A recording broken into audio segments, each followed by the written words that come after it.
Hillary Clinton wants to abolish the Second Amendment. Remember that. She wants to abolish it. And it's disgraceful. You know, I watched her on television, and it's really hard for me to watch her because, honestly, it's very boring. You know, it's very boring. But I watched her last night, and she lies so much. She lies so much. And she was saying last night so many things. Donald Trump wants to see Japan get nuclear weapons. I never said that. Donald Trump wants to see Germany get nuclear weapons. He wants to see South Korea arm themselves and get nuclear. I didn't say that. All right, that was a snippet. That was just 42 seconds of Donald Trump speaking today in Fresno, California. And in those 42 seconds, as he's claiming Hillary Clinton lies, Trump makes 2 points that are just blatantly untrue. One fundamentally false statement every 21 seconds. First, Hillary Clinton has never called for the abolition of the Second Amendment. As Clinton herself has noted in a tweet, quote, "You're wrong, at real Donald Trump. We can uphold the Second Amendment while preventing senseless gun violence." In fact, there's not a single elected Democrat I know of calling for a repeal of the Second Amendment. The other is about his own words. Trump claims that Hillary Clinton is lying when she says he wants Japan and South Korea to develop their own nuclear arsenals. But just a couple months ago, when asked by the New York Times explicitly, would you object if Japan and South Korea got their own nuclear arsenal, given the threat that they face from North Korea and China, Trump said, quote, these are his own words, "You may very well be better off if that's the case." And then he said this on camera. You have so many countries already, China, Pakistan, you have so many countries, Russia, you have so many countries right now that have them. Now, wouldn't you rather, in a certain sense, have Japan have nuclear weapons when North Korea has nuclear weapons? Now, many political observers view lies by politicians as inevitable, but Donald Trump is not really a politician. And here's the thing, he is making politicians look downright trustworthy.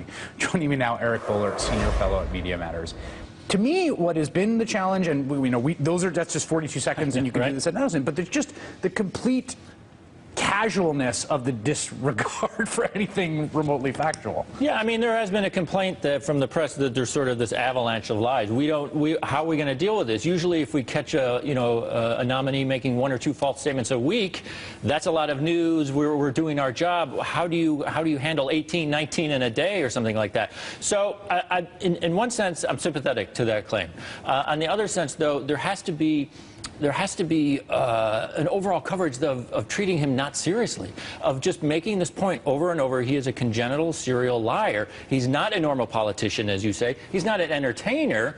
He's just sort of a narcissist who can't speak the truth for any length of time. Well, but isn't it the press's job to make that determination? It's the press. Or is it the press's job just to individually do the thing that, like what we just did, which is just, it is not true that... So a good example is he gave this joke climate speech yesterday, right? In a couple of weeks he gave that joke foreign policy speech. And a lot of newsrooms felt like, okay, he's the Republican nominee. We have to take this seriously. We have to, do 5, 10 graphs regurgitating what he says. Then we'll get some quotes from people who say he doesn't really know what he's talking about. Right. But that's not. If you think that model is poorly applied, it does not apply. As we were talking, your guests have been talking earlier in the show. Nothing applies to him. So why are we still pretending he's Mitt Romney or John McCain or Bob Dole? This is his policy statement. It's not a policy statement. It's incoherent. It doesn't make any sense. And Republicans in his own party, the foreign policy speech, they were like, what is this? So I don't think the old model applies and they should get rid of it. I don't necessarily know exactly what they should do, but you can't pretend someone is serious who is not serious for 90 seconds a day. He also said today, I think my favorite line today was that he's in California, he's in Fresno, yes, which is sort of the capital of the Central Valley, which is the kind of big agriculture area. We were there last summer, actually almost exactly a year ago, doing our week-long of drought shows. He said, there is no drought. There is no drought. What do you do? Right? So, which, by the way, is an article of faith among sort of certain kinds of big agri farmers and right-wingers in California, I should know. So I would think that would be the headline of the LA Times tomorrow. Trump, there is no drought. Right? So if you live in California and you see that, it just clicks. It speaks for itself. So not Trump addresses, conservation on the West Coast. It's Trump, there is no drought. And then you take it from there.